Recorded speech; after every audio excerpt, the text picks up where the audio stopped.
All right, and we are back, ladies and gentlemen, for game number 2 between Samurai Champloo and Power Rangers for the Game On Dota 2 Invitational. My name is Cygnus, your caster for today, and I am so glad to see all of you guys back for day 2 of this tournament. I am also joined by the wonderfully talented Android. Hello there, Android. Hey, I am super excited to be casting Game 2. Game 1 was one of the most powerful stomps in Dota. I don't know if we've heard back from our stats people to find out if that was the best stomp so far, but certainly Power Rangers looking like they're in a commanding lead against Samurai Champloo, but we can never count these guys out. They've got some awesome players in their team right now. Their roster contains Carrie, aka My Nuts from Alliance, and the very real Black, tagged up as Black Potato here. So Samurai Champloo, let's not underestimate them, but Power Rangers, even just according to Gosu betting site, they are at a 66% betting advantage. Yeah, definitely. And just to like give Samurai a little bit of credit, they do have a couple of really great players. I mean, Garter, he used to play for No Logic Gaming.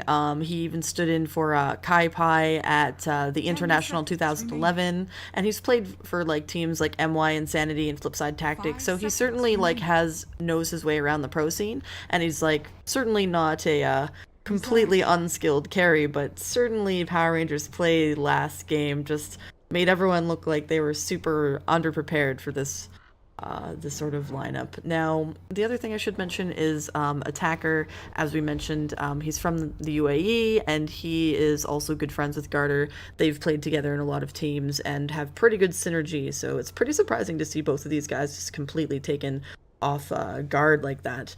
Yeah, so the other thing we should talk about though is Power Rangers. They place pretty well in Star Ladder, so they're a really good team as well. And now that we're getting into the first picks, let's just quickly go over the bans. So Samurai Champloo are like, no way Chen is in this game, so they're gonna ban that out. They are also gonna ban out the Wisp as well, which I was surprised to see.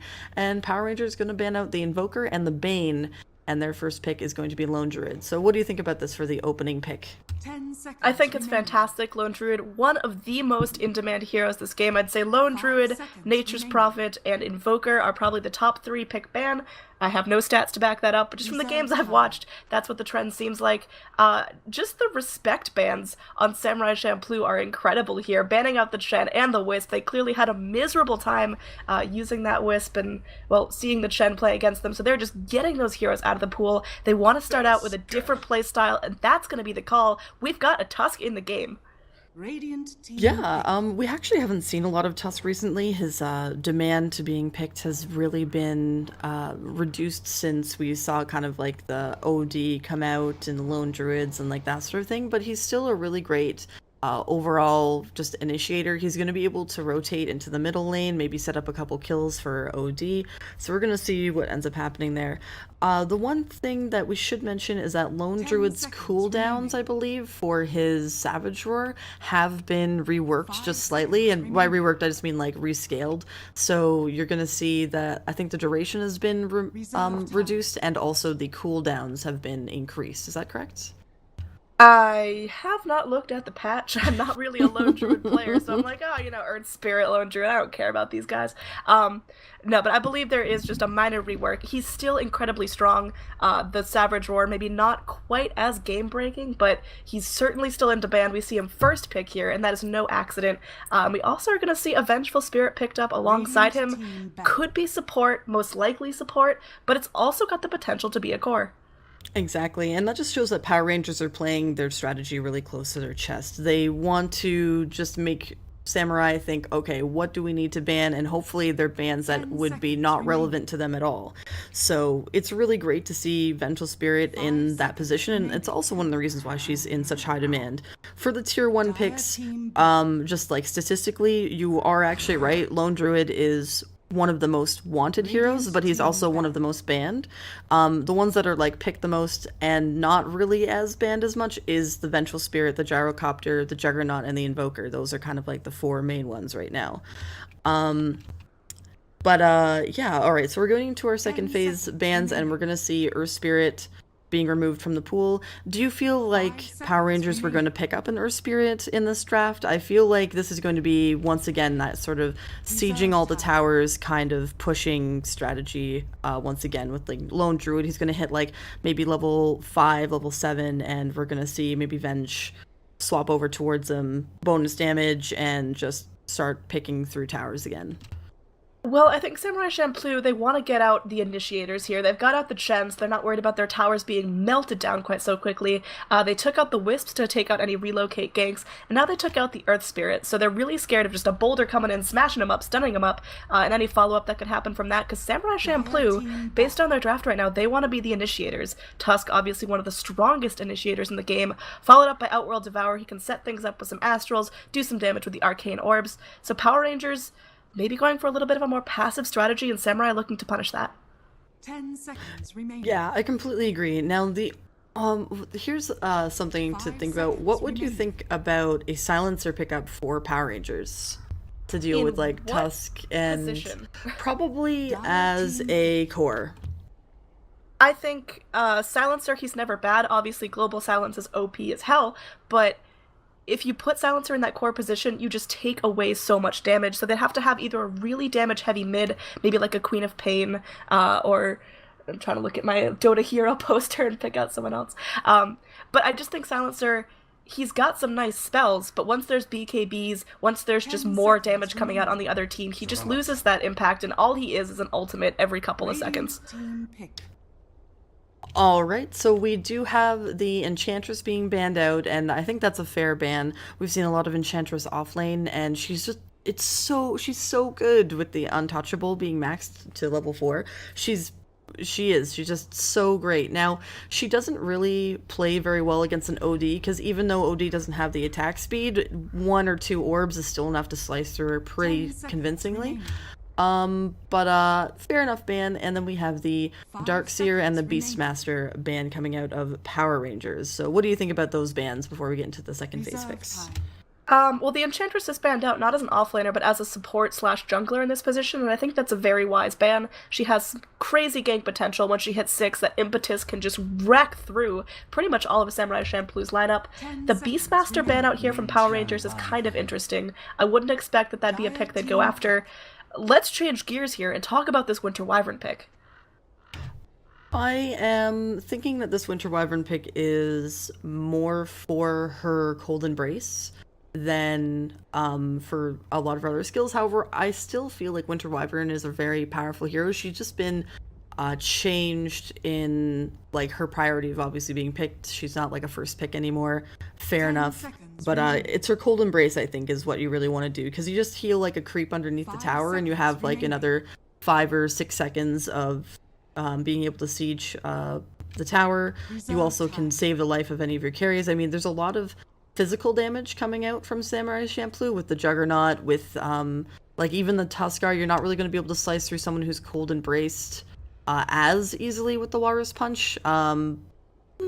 I don't know. I think that's going to... It might be just even for the early game presence of the Arctic Burn, potentially. Yeah, Winter Wyvern, obviously during 6.85, she was one of the most in-demand supports because she was that team fight pace controller. She kept the cores alive. If things started to get hairy, she uses that ultimate just to completely shut down the fight.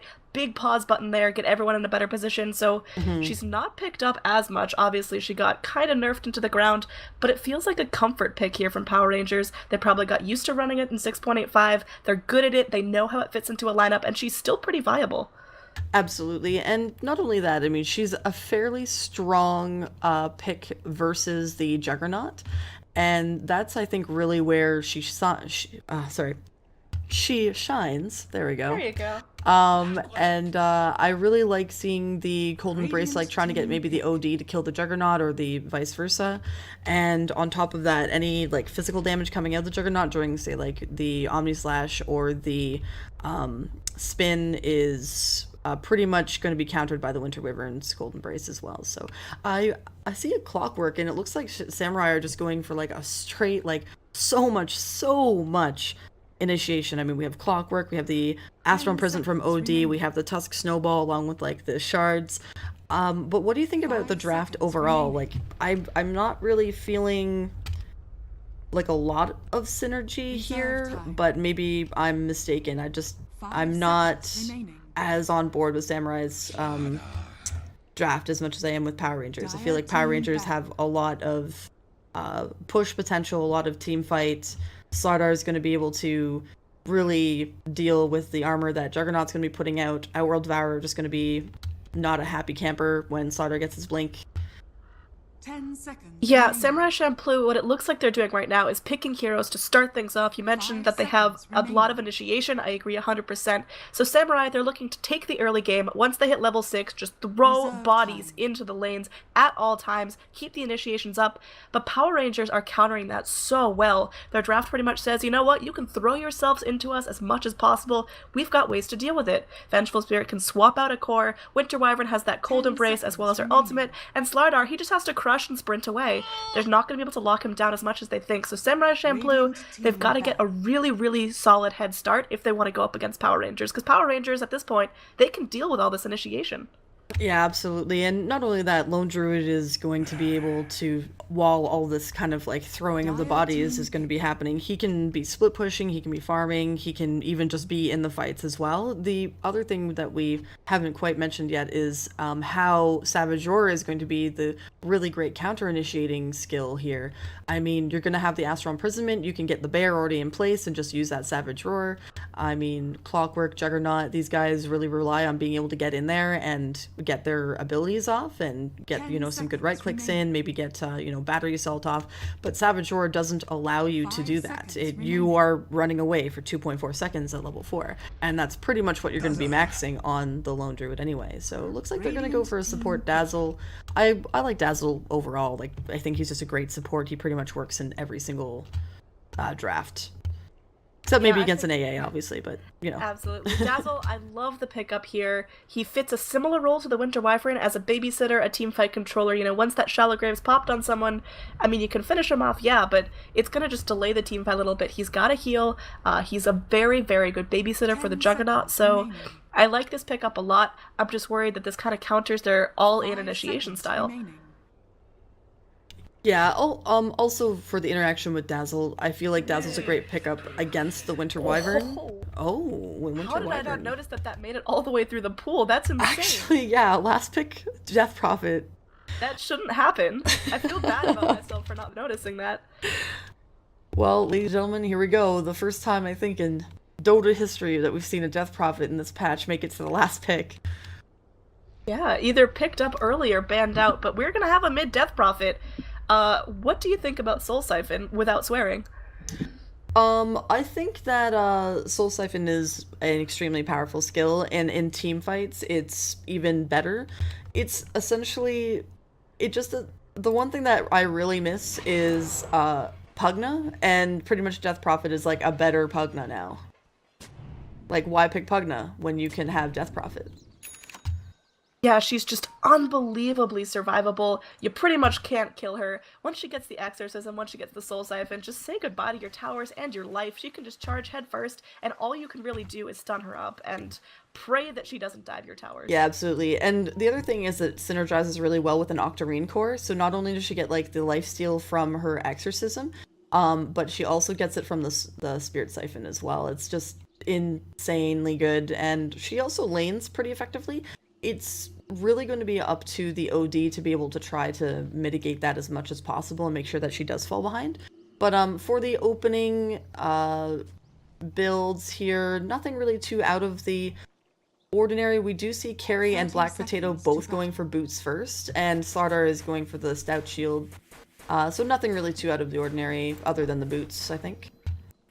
Yeah, well, without further ado, you want to go introduce these teams for Game 2 of this Best of 3 series? Absolutely. So I will start with the Radiant with Power Rangers. We have E2, E4 playing the off-lane Lone Druid. Meanwhile, Crazy Kid going to be Winter Wyvern, most likely just blocking out those creeps for his carry. Then we have AS doing the safe lane Slardar.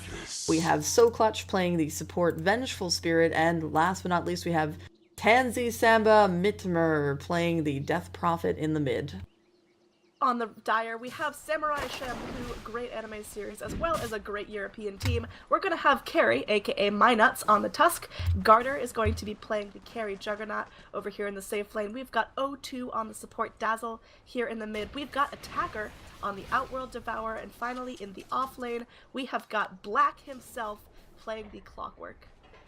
All right, so Black has opted to go for the power cogs first. I think that's a fair choice.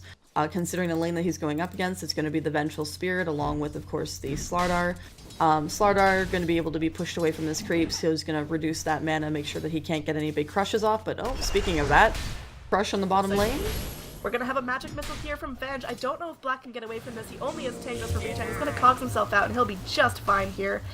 Meanwhile, up on the top lane, I think Lone Druid has done the best job possible making space with this bear. We saw him cutting Tusk all around the Dire jungle right before the rune spawned, and that was pretty funny to watch. It was kind of like a kid chasing after an ice cream truck. Yeah, exactly. And the other thing to mention is it's a really just great harassment strategy because it pushes the the Dire creeps all the way to your tower. And as you can see, he's already sitting on like 3 last hits. He is creating a lot of space and is sitting almost already at level 3. Meanwhile, our mid lane initiation, we're going to have an Astral Imprisonment here. O2 is here, ready to start things off. There's going to be a healing weave trying to get things going, but Death Prophet going to be doing just fine here. And now Winter Wyvern taking a lot of damage here. It looks like Attacker, he hits so hard. He doesn't even have the Arcane Orb leveled. So a lot of aggression thrown out in the mid lane. Dazzle going to be using another one of those Shadow Waves, and everything's going to kind of reset here. Death Prophet has to use a salve to get herself back up to reliable regen. She's going to get astraled up, but she'll be full health when she pops out of that.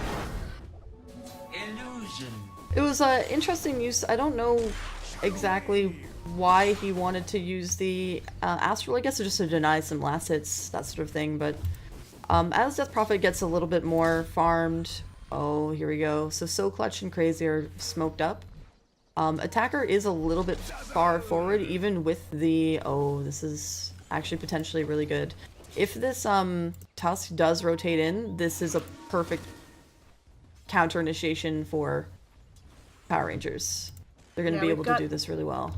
A bunch of Radiant heroes here waiting for Attacker to walk up just a little bit far. It seems like he's kind of caught wind of the fact that the Radiant heroes are off the map. He's playing it kind of safe. As he dips into the river here, this could be trouble. He's going to get wrapped around on. We've got So Clutch, got the Magic Missile to start things off. That could be the initiation here. We've also got the Winter Wyvern. Does have the Splinter Blast if he wants to slow him up, but I think overall, Attacker going to be hugging the tower. Death Prophet trying to go in. Going to be taking an Arcane Orb to the face, but everyone's surviving just fine here. Yeah, not the greatest mid, oh, another Astral Imprisonment. No, probably follow up there, just kind of taking her off the field, making sure she doesn't get any last hits. It's actually kind of interesting. I think that OD lanes pretty confidently against the Death Prophet, just because of how much harass he can put out, but with the good early bottle, Death Prophet should be able to go toe-to-toe, I feel, once she gets maybe level 5. Oh yeah, my goodness, the overlay. Oh no, 3 minutes of jail. I pinged you, but I didn't want to say anything. It's alright, it'll update in 2 minutes here on the stream. So by the time you hear this, we're from the future. We know the overlay's an issue, and we fixed it. So yay us here on the rune contest. As the 4-minute rune is going to spawn, we're going to have some initiation here. Carrie having to deal with the Lone Druid, the bear going in, not going to be proccing any of those untangling claws or whatnot. So it's just going to be both runes actually going to the Radiant here, and that's a pretty big advantage at this early in the game. Alright, so it's fine. We didn't miss First Blood though. That's what we did last time with the jailed gaming. We put the entire Dota game in jail, and we watched as First Blood went through the overlay. It was pretty good. So actually, speaking of that, we don't have a First Blood, and it's almost 5 minutes into the game, so certainly a lot less aggressive this time around. Yeah, and I think that less aggressive style is really going to benefit Power Rangers, because they can get that Lone Druid farmed up, they can just kind of let him do his thing, apply pressure to all the lanes, and Champloo, yeah, they can farm a Juggernaut who farms up pretty well, and towards the late game, Outworld Devourer is going to get gross as well, but if Champloo can't find early ganks, early pickoffs, then, you know, their initiation-heavy lineup is kind of useless. It should be mentioned, Garter is actually farming really well, sitting at 30 and 4. Ooh, mid lane, we've got Oh. initiation here. The Soul Siphon's gonna go in. Attacker now gonna be turning things here. There's gonna be a Poison Touch. Astral Imprisonment comes out onto the Winter Wyvern, trying to lock that dragon up. They might be able to take him down. Crazy Kid gonna be taking some Arcane Orbs to the face, getting down to about half health, and overall Attacker still feeling kind of healthy. They didn't have the raw power they were hoping for.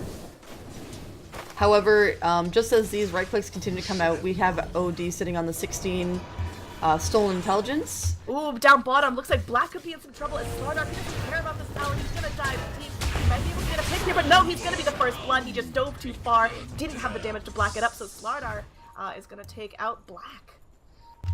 Oh, and the Vengeful Spirit just running the heck away so far into enemy territory. Yeah, she is no TP, so she's just scooting her boot, trying to see if she's going to get out. But Garter, he's got the phase boots. He runs just a little faster, so it's going to come down to pathing. On the flip side of that, we've got Attacker going to be trying to sandwich her in. I don't think this Venge is going to get out alive, but you know what? It looks like she's going to make it. Hey, farm over kills, as the Juggernaut says as he runs the triple stack here on the hard camp. So good economy coming out of Samurai Champloo's overall. Oh, they pinged right on top of her too. So they saw... She's there. They she saw might not be so lucky. there. Garter, he's low health, but he's got the Omni. In fact, he's going to commit it, and it looks like Juggernaut will secure the kill. There's a snowball just for follow-up, but no hope there for that little lady. So kill score relatively even at this point. And well, I mean, the support goes down. That's not that big of a deal. But looking at the last hits, Juggernaut is taking a commanding lead. He's got 39 already.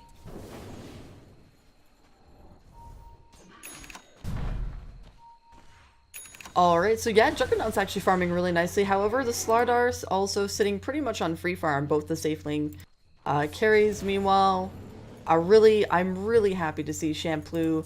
They're really picking up like how they're playing this game. They're economizing really well. Dazzle's been just getting tons of stacks in the jungle. And I mean, Juggernaut, let's take a look at the item progression. So far, I know that he has his phase boost. Do you have anything else? So he has his Aquila magic stick. And do you think this is going to be like a drum sort of Juggernaut, like super early fighting, get the Omni Slashes off, and like force the issue? Or is this going to be like a Battle Fury sort of thing? It could go either way. I don't think he's locked into any particular build now. I'm thinking Battle Fury, but we might have to hold that thought as down bottom, So Clutch might want to go in. She has 2 points in the missile. Might be catching out Black. Black ends up taking a Wave of Terror right to the face, but the Cogs gonna be blocking out this Slardar. He can't get in with a crush. Beautiful playing by him. Great reaction time from the Clockwork. Yeah, absolutely. Really great defensive cog usage, and even though he was a little bit far forward, the Vengeful Spirit can't do much after her magic missile. And yeah, great cog timing. Just stop that Slardar from getting out that Slithering Crush. Oh, maybe top lane. We see some pings going on here. Oh, nothing too much. Just Winter Wyvern super far behind the tower, trying to grab a couple last hits, but this tier 1 slowly being pecked away. Meanwhile, what are we seeing really out of Power Rangers? I mean, there's some roaming going on, but the carries aren't really farming as effectively as I think I would like to see. And certainly not as much economy coming out of the jungle in comparison to Champloo. Yeah, Champloo are doing a great job making these first couple minutes of the game count. Looks like they are going to be securing a tier 1 tower very shortly. Winter Wyvern, only level 4, has no ult. Garter, in fact, may be looking for that solo Omni Slash, but not going to cast it just yet. I think we're going to see a deny here from the Radiant, making sure there's just a little bit less gold going into the Dire's pockets. And, well, easy deny for them. Death Prophet gets it off, but that's still a tower going down, opening up the map just a little bit more for Champloo. Certainly, and it's really great that they have that. Wow, look at this economy coming out of this team, seriously. They just stacked 3 camps in this jungle. Like, they are bringing their A game because they know they are eliminated if they end up losing this game. So they really just need to bring this into a 3rd game. And you can tell that they're just... There's no joking around here for them. Yeah, but looking at the XP and net worth graphs, which don't show a whole lot before 10 minutes, it's actually still in favor of the Radiant both ways. I'm actually wondering if that just comes down to pure farm discipline, or was it just that early first blood that's mostly representing?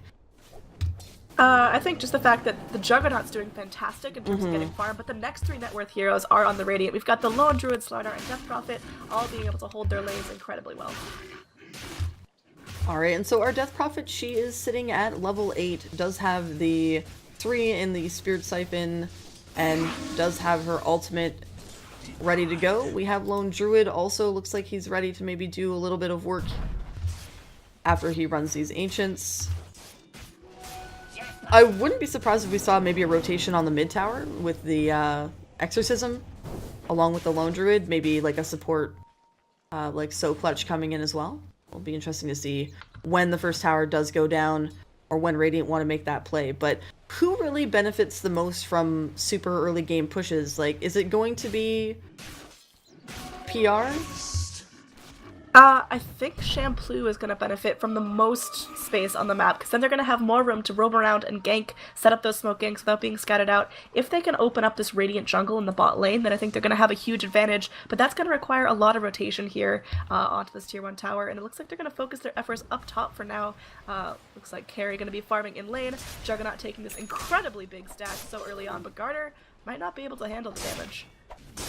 Yeah, he's certainly doing his best, but I think he only has level 1 in his level 2 healing word. But as mentioned, like these are like triple and quadruple stacks, and he's actually really on board for his items. I mean, we're gonna see probably the Battle Fury coming out by, I would say, 15 to 18 minutes if he continues farming this effectively. And I think all of these stacks are still around, or did they already run them? Oh no, they've already run all of them. So maybe a little bit longer than 15 to 18. Yeah, I mean, it's still going to be well-timed, it's still going to be very useful, but again, the rest of his team not getting quite as much space as they'd like. And now, just to quickly mention that we do have a Midas on the bear, so Lone Druid is certainly going for a very much more like a later game sort of strategy. I do like that Crazy Kid's picking up a lot of levels in lane though. Oh? Oh, hook in from Black. He takes away the Blink Dagger from Vengeful Spirit. What a fantastic play now. We've got the Slardar trying to go in. Negative armor being cast. Is he going to get away with this? There's going to be a crush here. It looks like Black going to be living, and now a solo Omni Slash connecting onto Slardar. Can he get the kill on this? Doesn't even matter, even though Dire get a huge pick off here, and they are going to take down the Slardar as well. Oh my goodness, that is absolutely enormous. Black. Radiant's bottom. Oh my god. That the is such a Blink misplay. Dagger. He does have now the Slardar's Blink Dagger. He's going to go ahead, probably just deny that. That's a 21,500, I can't speak, 2150 gold just popping off the Radiant. Now mid. We have more initiation here. There's going to be a Cold Embrace trying to keep So Clutch healthy, and now the Spirit Siphon going, and Attacker is going to be the first to fall. He's going to try to Astral Imprison himself up to dodge this damage, but he should still be going down. Carry going to be falling as well. Now it looks like finally a Sanity's Eclipse will finish off Winter Wyvern, but he still ends up falling, so 1 for 2 exchange, and again, Champloo's still going to be coming out on top because they set the Slardar back so much in terms of farm. Yeah, that is... Is that the first Blink Dagger steal that's been happening in a while? I've never seen a Blink Dagger steal like that. What even happened? I actually completely missed it. Did they drop it off of the courier? Like, I'm wondering, like, why would you ever drop a Blink Dagger? It's not like it offers you stats or when you're maximizing anything, when you're, you know, using a magic stick or anything. That's absolutely... Like, that's game losing, honestly. Like, that is like the almost like level of like denying your Yule Scepter on like Storm Spirit during the international level of like misplay. My guess is that Slardar didn't have an inventory slot and wanted to, you know, just drop a branch into a happy tree or something, but the Blink Dagger got dropped, and Clock goes in, he steals it up. Unbelievably incredible play by Black, and he gets out alive. In fact, he actually takes a kill and secures the death on Slardar, just kind of as a big screw you, because that is just such a powerful play right there. Now the Radiant, well, Power Rangers certainly not feeling as confident as they did last time. We're going to see a solo smoke onto So Clutch just to get into the mid lane, perhaps set up a gank, but I don't think Venge is going to find anything here. Alright, so I really don't know what you do as a Slardar at this point. I think you just have to farm up another Blink Dagger. Like, and you're already so far behind. He was doing so well. He was neck and neck with this Juggernaut, and now they're going to be so far behind.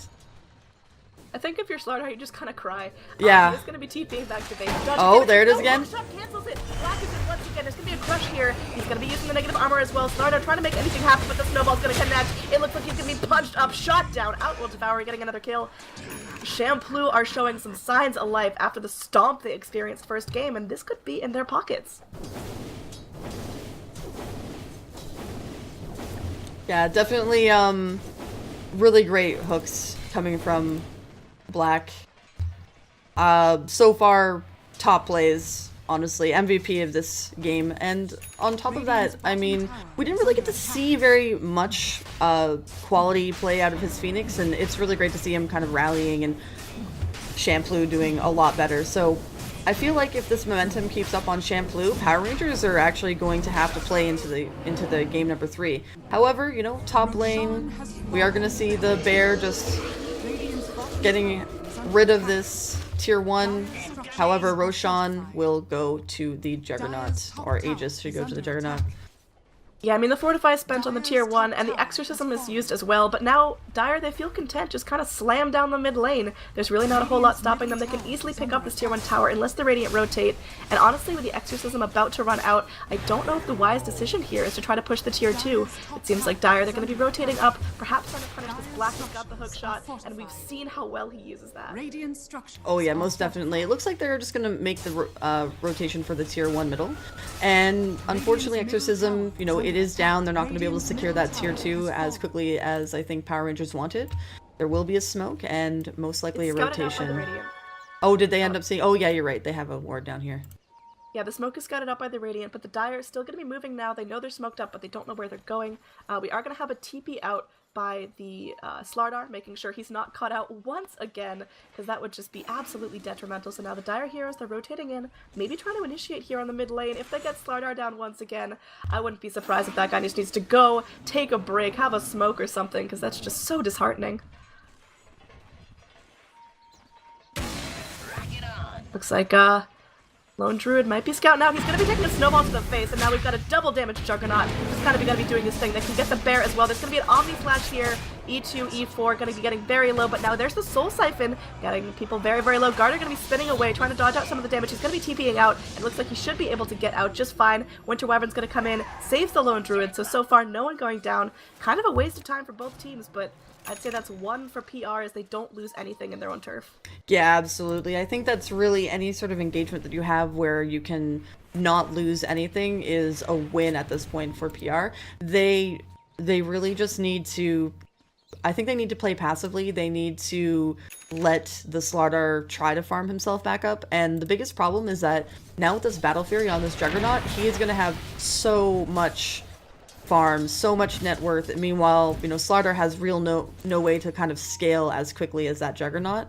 And I know I hate to keep like harping on the fact that he missed out on his Blink Dagger, but like you're now going to be looking at like probably a 19-minute Blink Dagger coming out for the Slardar instead of, what was it, like 7 minutes, 8 minutes? Yeah, I like how Clockwork hasn't destroyed it. They're just kind of keeping it in the base as a trophy. Yeah, exactly. And you know what, if Power Rangers end up coming back from this and getting into the Dire base, I kind of want someone just to go in and rescue it, give it back to its rightful owner. A little bit of a love story there, but we are going to see some rotation here. Black looking for another hook shot, is going to scout out Vengeful Spirit. Swap goes in, and now it looks like Black could be in some trouble. Legion Terrorist not going to come. Spirit Sense with Volcon's going through. Black is going to get away with half health, and I think he could end up getting out of this just fine. And Dazzle's there to heal him up. And nothing really coming out just yet. In fact, Dire could be trying to turn this. We are going to have the Juggernaut with his healing ward scout out the Bear. That's going to be a nice, easy chunk of gold. But nope, Bear going to be popped back towards the Lone Druid, and Radiant getting back to safety. Definitely. However, there should be mentioned that Omni Slash is up in about 10 seconds. So Garter could just keep forcing this issue. We've got a blink again. Slardar finding There we his lost go. love. There you go. It still hurts, man. Yeah, it does. I feel like it's like a love story. It's like The Notebook. The Notebook. Which Blink Dagger do you choose? The poor farm boy or the rich businessman? Either way, we've got Radiant hugging their tier 2 towers. They're kind of scared to push onto the Dire side of the map. The one exception is E2, E4. This Lone Druid's been doing great. He's top of the net worth chart when it comes to Radiant heroes. He's got the Radiance on his Bear, so he's going to be applying a lot of lane pressure and perhaps forcing rotations from the Dire, but they don't really care at this point. Well, they're chunking down this tier 2. I mean, it's a fairly decent attempt at a counter push, but I think that they're going to be able to rotate onto this Lone Druid pretty quickly. Do they have all TPs? Does Juggernaut have a TP? No, he doesn't, so yeah, you're right. That's a pretty big mistake, in fact, Juggernaut not having a TP. We're going to see a snowball here. It's going to be going in. Looks like it's a little too long range to catch onto E2, E4. So it is just going to be the Dire rotating up to clear out the lane. Lone Druid doing a great job making space there, and now we have a 4-man smoke from the Radiant chasing down the Dire in the mid. Could this be a big fight? This is it! Crush, and there's going to be the silence there from the Death Prophet, going to be sucking off Attacker, and he is going to go down there to the Crypt Swarm. But now the Omni Slash from Garter is going to be picking himself off the Winter Wyvern. In fact, Death Prophet may end up going down here as well. Dazzle's here, throwing out the Poison Touch. We've got a Snowball here onto So Clutch. Carry running in, he's got the Walrus Punch teed up, ready to go, pop, and the Vengeful Spirit up in the air. And now the Dire are just going to be pushing in a commanding lead, perhaps taking mid tier 2 as well. Alright, so the Aegis will regenerate Garter all the way back up. And, I mean, we are going to just see Lone Druid doing the kind of split push, no team fight kind of build here. I actually really do like how he's playing the game, because he knows that Power Rangers, even though the net worth hasn't dropped on the Slardar because the Clockwork didn't destroy the Blink Dagger, you know, Slardar's probably, he's probably on the level of the Clockwork at this point. With about 5k. Yeah. Oh, it looks like Clockwork's going for Naganims. I like it. I like it. Yeah, I like it. Considering the amazing hooks that we've seen out of Black this game, you know, hey, let's just do it all the time. Exactly, I think he's certainly been on point with the hooks. It really helps Champloo's initiation, and that's how they're winning this. Champloo are going in with fantastic rotations, getting incredible picks, and I mean, we can talk that Blink Dagger snatch to death, but that was just one of the most perfect Clockwork plays I've seen. Now we're going to see all of the Radiant rotating into the bottom lane, trying to take the final tier 1 of the game, throw in the Radiant's Bear onto it. Fortify is going to be cast. We've got Black Potato. He's going to be looking for the hook. He wants this. There's going to be Atos on the Bear. Going to be showing off the shiny new Atos from the OD. The tower's getting very low. It is going to go down. Lone Druid gets the kill. They're trying to hunt the Bear just to get a little bit more gold, but it looks like so far, clean get from Power Rangers. Champloo aren't able to take it down. Alright, and so our Spirit Bear is also going to pick up a teleport for himself, and, you know, actually Lone Druid is doing really well right now. He has the Midas, he has the Radiance, he's farming extremely effectively, and this actually really could be the wrench in Champloo's strategy. If he continues just to split push like this, and, you know, Garter doesn't always have the teleport, because that's been the problem now twice in a row, is that he hasn't had a teleport to be able to respond to the bear, and I feel like really the only person who can stop the Lone Druid is right now the Juggernaut. Maybe Attacker slightly, but most of the time the Bear just uses a Savage Roar and Attacker's force back. We're going to have a 4-man rotation here from the Dire, trying to go in, pick off the Bear from Lone Druid. That'll be a nice chunk of gold going in their pockets if they can get it. And it looks like they might be able to lock it down. Garter has the Omni Slash, but not going to go that gold just yet. In fact, the Bear going to be running for his little life. He's poison touched up. Juggernaut gets the deny, but Bear pops back to safety, so denying a little bit of gold from Power Rangers, but not securing any themselves on the side of Champloo. Yeah, I also really like the good timing on the Spirit Bear from E2, E4, is the procs in between the Poison Touch, so he just actually teleported it at the only period that he would be able to do it during that kind of duration, so.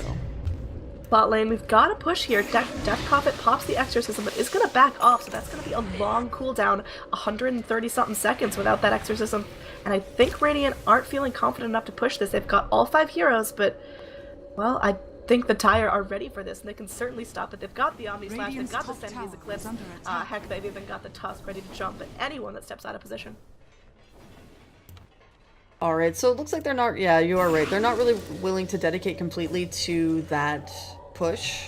Death Prophet is going to be going for a BKB, and we'll have it in about 100 gold.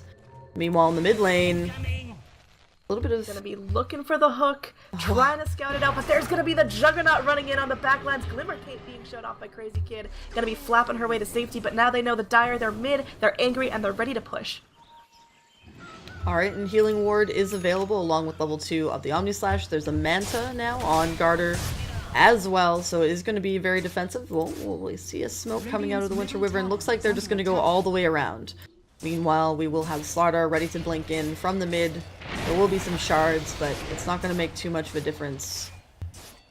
Fortify does get stunned by the Radiant here. So that means if there's immediate high ground push following this, then, well, they might have to lose the racks for nothing. And now Garter going in. He's hitting really hard now. He has the Battle Fury. We talked about how he picked up the Manta. Oh, here we go. There's going to be initiation. Wave of Terror only catches out onto the Tusk, and now we're gonna have a solo Omni here onto the Slardar. He goes down before he even gets a crush. Attacker getting slowed up. He's gonna get a shallow grave though. Black getting very, very low from that Spirit Siphon, but now it looks like Death Prophet's gonna be the one in trouble. She's gonna get swapped out of the fight. Black Potato trying to do what she can. Death Prophet is gonna get saved for now. All the Dire's still up. Not so healthy though. In fact, Black Potato, he's down to 40 HP. Attacker looks like he might be going down as well. Maybe a root proc from the barrel will be enough. There's gonna be a heal from the Dazzle, keeping him to the Radiance to burn him all the way down, and Lone Druid trying to do what he can, but it looks like O2 gonna get slapped up here by a snowball. And now E2, E4 trying to run away from the fight as the Spirit Siphon goes in onto the Tusk. Dire aren't ready to give up this fight just yet. Garter's back in the fight. He's slapping on the Juggernaut. Black Potato, no hookshot just yet. There's going to be an Atos on the Bear. And now it looks like Attacker has to Astral Imprison himself just because he's getting so low. Oh, the Savage Roar from the Bear doesn't connect onto anyone. So all of Dire, they're still up. They're still fighting. They get some picks onto Power Rangers, but it's not a clean sweep one way or the other. Yeah, definitely a really great defense from Power Rangers. Even though they did lose a few people during that engagement, it certainly was worth it because they, managed to stave off a high ground push, which is really the main thing. However, you will see that the gold exchange was definitely not in their favor, and if we take a look at Champloo, they are now leading the charge in the overall game, sitting at about 3,000 in overall team net worth and about just shy of 2,000 in overall XP. This is gonna get hairy. We've This is gonna be good. Smoke here from the Radiant. It is gonna pop here as Carrie gets out of the pit. He's gonna get out alive, but this completely opens up the opportunity for Radiant to take it. They're gonna send a Jug Manta Illusion into the fight, maybe trying to bait out some funky yields, but Roche is melting down fast. If Dire want to go in, they've got to go in now. They've got the Exorcism of the Death Prophet. If Radiant are gonna jump, they've got to 10 seconds until Omni Slash 2. And it's gonna go down. Death Prophet snatches up the Aegis. We're gonna have a hook in from Black. He might get punished for this. In fact, he's gonna get slipped out of the cog. Now Garter going in with the Omni Slash. He's gonna be chunking down a bunch of Radiant heroes, but not a whole lot of focus. In fact, not able to concentrate on one person. Garter here gonna get stunned up. 2E, E2, E4. Gonna be getting very, very low, but now Garter and Carrie getting chunked down by the Exorcism. Death Prophet gonna get a kill on the Tusk, and Garter gonna be following suit. Death Prophet gets a double kill. In fact, O2 gonna be called out of that teleport by the Yules there, and now looks like she will fall as well. So Dazzle goes down. It's gonna be a 4-for-none exchange. Power Rangers definitely showing they're still in this game. We've still got the Aegis and the Death Prophet. Now there's pressure being applied to the Tier 2 tower. That was an insane team fight, and I really think it was a really bad call by Champloo to be fighting inside that Exorcism. We saw that double kill come out, and it was just so good. Not only that, Death Prophet still has the Aegis, so you didn't get anything from that fight at all. They did not fall, you didn't even get to take the Aegis, and you lost 5. And we do have a buyback available on the OD, but this is a high ground push. Cygnus, take a look at the net worth and gold charts. That thing is pretty much vertical. We've got a hook in from the Clockwork, just trying to stun up the Slardar, but just buying himself a little time. The Tier 3s go down now. Dire, they're going to be holding for now, but this might not be much longer. Yeah, that was an amazing play by Power Rangers. That team fight was really what determined it. And you know what, this game is very, very close. But yeah, Power Rangers, who seem to be at a big disadvantage, I mean, as we said, lost the Blink Dagger, weren't really scaling very well, losing a lot of these team fights. They were 2-10, and then that one Roshan team fight has really brought them back into the game. And as you mentioned, the overall gold charts, now PR sitting way above 3K at 28 minutes, which isn't a ton. Oh, Black took out the Slardar. I tested your metal. Yeah, well, Slardar goes down. Black is just an absolute monster. He's going to be dropping his Force Staff to cast his wand, but not going to be stolen by anyone. Thankfully, they won't be able to yeah. ability items, because I would lose my mind. And we are going to see some sort of wraparound here from the Dire onto the Winter Wyvern as well as the Vengeful Spirit. They've got to be very, very careful here. There's 4 Dire heroes ready to go. We're going to see Slardar just slapping him up, using that Manta, gets down the Venge almost immediately. Now Crazy Kid just going to be popping there to the Dazzle Wave. And now Dire, they've taken out 3 PR heroes all around the map. They're ready to siege high ground. This game is incredibly close, like you mentioned. We've got OG clearing out the top lane, so there's going to be no split push. I think this is going to be at least a Tier 3 for Champloo, unless there's anything that just E2, E4 can do to stop it. Looks like they are going to be forced back a little bit. The sustain offered by the healing ward is pretty decent, but unfortunately, there's now a Fortify for the Radiant available. So they're going to be able to stave that off, just at least for a little while. Let's actually take a look at this Lone Druid, because he's now overtaken the Juggernaut in overall net worth, and this little bear is sitting on, looks like it's going to be an AC fairly soon, has a Vlad's, Midas, and of course the Radiance He's gonna be chasing away, and I feel like he's scaling a lot better. The bear just slices through, you know, structures so much faster than the Juggernaut, even with the Manta. Yeah, I completely agree. So overall, this is a very, very tense game. We're going to have a hook here onto the Lone Druid. He's actually going to pop himself out of damage and going to be popping his bear back with him. So Dire, they try to find something, but Radiant, they know they're in such a tense position. They don't want to give up any unnecessary kills or map advantage. Absolutely. Now, there will be a BKB coming out on OD in about 500 or so gold. And, let's see here. Yeah, just continuing to farm away. And I'm going to just take a quick look at the item progression. Obviously, we can't see the bear, so it looks like Lone Druid only has brown boots, but we have the BKB on the Death Prophet, we have Glimmer, the Force Staff, and the Blink on the Slaughter, as well as the Force Staff and the Urn on the Vengeful. Meanwhile, a lot more, I feel, powerful items coming out on Champloo. I mean, the Atos, the Manta, the Aghanim Scepter on the Clockwork. There's just so much. Radiant's courier has been killed. Oh, and then Courier goes down. Yeah, it didn't have anything on it, though. Garter ends up slapping it down, just one hit using the Manta, but at what cost here? We're going to see the Exorcism go in, committed, takes down the first melee racks of the game. Now Carry going to get snapped up by the root. He's going to get silenced as well. I don't know if Tusk is going to live through this. It looks like he will for now. Atos on the Bear. Garter trying to slap it up, gets a nice reliable gold for himself. Bear's going to be going down, hopefully no. Yes, it does end up going down to the OD, but now this is going to be the Aegis popped on the Death Prophet. That's very close to expiring anyway. Attacker is going in. Up here. Ultimate from the Winter Wyvern is going to be committed now. Death Prophet going to be showing off that new BKB, going to be soul siphoning off Attacker. He's going to get rooted in place and he will go down. Death Prophet gets a kill. And now there's going to be a snowball here connecting onto the bench. She could end up falling as well. Garter going to be using the Omni Slash. Fantastic timing on that, but he's actually not going to get any kills. As So Clutch is going to be cold and praised up. There's going to be a kill. Death Prophet taking out the Clockwork. Clockwork going to be buys back. So Clutch going in, uses the missile, going to be taking out the Dazzle. So Dazzle can have a break. No, he will fall before the cooldown comes off. So now Radiant, they're all still alive. There's going to be 2 buybacks here on the side of the Dire, but Bear coming in, just slapping down the final set of mid-racks. They're rotating towards top. Heck, they don't care about creeps, but we're going to have a hook in from Black. He goes in. He's going to get surrounded by 3, though. I don't know if Black can get out of this one alive. The Bear goes down here. Dazzle going to get a nice bounty from that. Now Black Potato going to be shallow graved up because So Clutch is doing so much damage. So Clutch is going to be TPing out, and now Lone Druid does end up falling here. Tusk able to get the kill off that, but we're not done with the action. We're going to have a hook here from the Clockwork. Does not connect here onto the Slaughter. So Slaughter going to be squiggling away for dear life as Dire, they hold their base, but they do lose a set of racks. It's not all over, but oh heck, we might have another crush here. Looks like Black Potato is going to be hopping into that snowball last second. Slaughter trying to squiggle away with his life. He's got the blink, he's got the force, but hookshot connects. Cogs are going to be going in. He's going to be trying to do what he can, and now Carry has the Walrus Punch if he needs it, but just going to be slapped down by the Clockwork. So Slaughter goes down here. That's a huge pickoff for the Dire. That was really great by Champloo. Really great rally. They did end up, Power Rangers did end up forcing back the double buyback. However, PR did not respect those buybacks, and with that turnaround, yes, they do lose the racks, but they did end up getting 2 really great kills on the Lone Druid and also on the Slardar.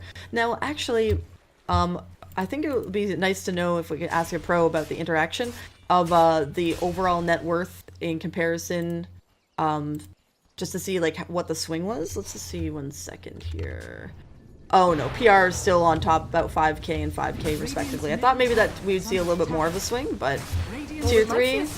Right now here is the Dire, they're pushing. There is going to be a Splinter Blast trying to keep them off, but Garter, he wants to go and he pops the Manta, just putting out some more harass on the tower. The Bear doesn't want that to swap in from So Clutch. It's going to be a snowball setting her up. Ben's going to pay with her life. She's going to get cold and braced up for now. Dire, they're running for their lives. They don't want to lose any advantage they could possibly gain here. Wave of Terror connects onto Care. He's going to get rooted. Fantastic play by him, but Black already hookshotting in. Gets 2 in the Cosby now. Looks like his Clockwork immediately going to get the pick off on Slardar, but Benj ends up getting the kill on the Clockwork now. We're going to have Garter running for his life. He's going to get soul siphoned up. He's magic immune, but it doesn't even matter. The Exorcism going to be taking him down. He will end up trying to get away. The Manta's used, but he still falls. Now Crazy Kid, TP going to be canceled. Attacker, shallow graved up, but I don't think he's going to get out of this one. OD just trying to get something with the last bit of his life. He astral imprisons himself to buy some more time, but he will end up falling as soon as that's over. And on the back lines, Lone Druid gets the OD pick, but Death Prophet gets the Dazzle pick. So far it's looking fantastic for the Radiant. There's 4 dead on the side of Champloo. They're ready to run up, perhaps even charge down the tier 4s. And yep, she'll be healed up quite nicely, and at this point, let's just take a quick look at the overall buybacks. There is a buyback on the Juggernaut, and that is it. That's not good here. I mean, it's if you had to have buyback on one person, maybe that's the one, but you need more than one hero to defend this base. You've got the Tusk, but he's such a single target initiator now. We've got some siege here coming out onto the tier 3s. There's going to be the fortify spent. So it seems like Champloo, this is all or nothing. We're going to have Slardar go in.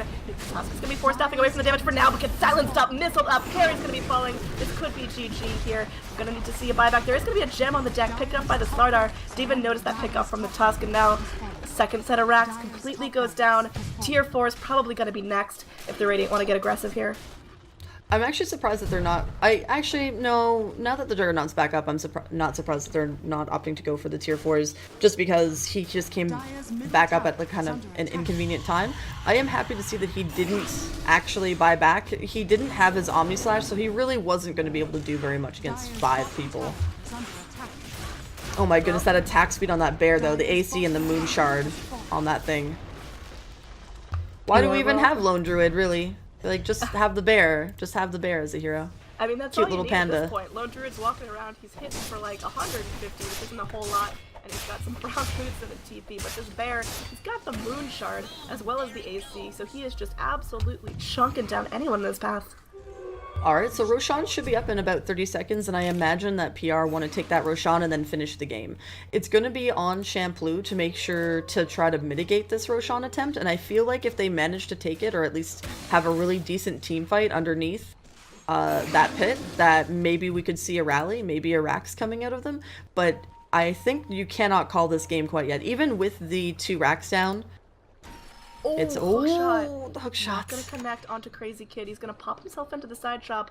Radiant are playing so scared right now. They don't want to give anything to the Dire because they know Champloo could really capitalize on any tiny mistake made by the Radiant right now. And speaking of mistake, hopefully they don't feed the bear here. Bear gonna get poison touched up. Can Lone Druid pop it off in time? Looks like there's a snowball coming through on the bear. Walrus punch. Everything committed for this bear, and 300 gold going the way of the Juggernaut, I believe. That's gonna give him some nice gold in his pocket. He still has buyback and almost 1,000 gold on top of it. Yeah, he definitely wants to make sure that he is sitting on the sitting on top of his buyback. However, he is getting closer and closer to the Abyssal Blade. I don't... yeah, you know what? I would say Abyssal Blade is the choice. I would definitely say that that's what you want to go next. You're going to be able to Abyssal Blade down the Death Prophet, and during her BKB duration and her Exorcism, you can then move your team kind of away from that danger zone and have a much better team fight. Well, we're gonna have Radiant walk into the pit. They're the first to scout out that Roshan is back up, but Clockwork, sending that flare in, also knows what's going on. This could be the final fight outside the Roche pit. Hopefully it goes a little better for Champloo than last time, but this Roche is melting so incredibly fast, courtesy of the AC on the bear. That thing just absolutely slides down. Death Prophet grabs the Aegis, and who's gonna grab the cheese? It is gonna be Slardar. Yeah. So Radiant, they're looking like they're in an absolutely incredible position here to just finish off the last set of racks. I think if Champloo get mega'd, it's all over. Absolutely. However, I think a good smoke from them... Oh, yep, that's exactly what they're going to do. They're going to smoke, they're going to get the armor going, and I really think that they just need to walk up, try to go into this Radiant jungle, and I think have their team fight of all team fights. They have superior initiation. They just need to make sure that they can lock down the carries. And I don't know, like, what do you think about maybe Juggernaut buying out getting the Abyssal for the next team fight? Like, do you feel like the value from that would be better than having the buyback, or do you feel like he should save it? I don't know if we can make that call yet. I want to see how the next minute or two of the game goes, because, you know, it might come to a point where if the Juggernaut goes down, it's just GG. There's no use in buying back, because there's nothing else he could do if he busts the Omni out. So I'm tempted to say, yeah, just completely buy out, and if he goes down, just tap out, because Power Rangers can capitalize on that death so much. Oh, yeah. Alright, so we'll have the Death Prophet. She's getting very, very close to her Octarine core. Just continuing to farm away. They're slow sieging. They know that all of their lanes are going to be pushing into the Dire, so they are in no real rush to force the issue. And they are kind of maybe hoping that one or two of the carries has to rotate in order to, like, at the moment... Does Juggernaut have a TP? Yeah, he does. Good. We're not... No EE-sama plays here. Well, Radiant, they're posturing up. They know they want to go in. They're kind of feeling ready to go in. They need the Lone Druid to start things off, because those first hit entangles have been fantastic. Well, now it looks like Radiant, they're posturing. They are just ready to absolutely jump on the first Dire hero that pokes their head out of the base. But all the Dire are ready to go too. Are we going to see an amazing hook from Black to start Oh my goodness, off? Black, please. Black, I please. believe in you, Come man. on. You are my Chat, give Lord Black and your Savior. energy. Give Black your energy, chat. We've got the bear to start things off. Garter going to be hopping in. There's going to be an exorcism from the Death Prophet. This is how it starts. Garter, if he goes down here, I don't think he's going to be able to come back from this. Carry getting very, very low. The exorcism doing its magic. Soul Siphon comes in as well. Carry going to be the first to fall here. Godlike Death Prophet. Black comes in. I think this is going to be it here. Black can get some kills. Maybe not, but it looks like there's going to be even more damage coming out onto Attacker. He's going to get Spirit Siphon up as well. Death Prophet is beyond godlike. Double kill for her. And Omni Slash going to be doing so much damage here. Black is going to be hooking in. Does catch out onto the Slardar, but now the Slardar goes in. Triple kill here for the Death Prophet. This might be it. There's going to be a shallow grave here from the Dazzler. He's trying to TP back to his own base from his tier 4 as Attacker. He's getting so low and tangled up here, and now Juggernaut doing what he can, but the Lone Druid is still alive. If the racks go down here, it's got to be all over. There's going to be the final fortify here from Samurai Champloo, but it looks like Power Rangers are going to take this series 2-0. Oh, Garter just managed to take out the bear, and Lone Druid's fairly low at this point.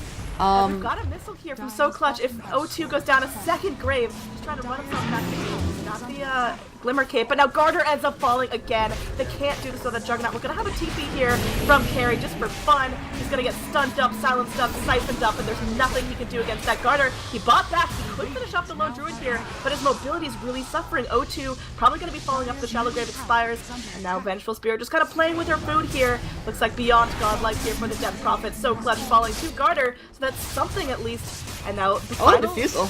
Yeah, I mean, we got a Diffusal blade here on the Juggernaut. If he takes down Death Prophet, there's going to be some sort of window to go in. Second Diffusal charge being popped. Now Juggernaut going to be trying to go in. The Manta Illusions are doing an incredible job, but that's just going to be the Aegis. I don't think he can take down Death Prophet a second time. And that's like, there's going to be a hook in from Black that could end up getting down Death Prophet. That's going to be a huge amount of gold. And now Badire's Ancient is going to be falling. Trying to get the Death Prophet down, but at what cost?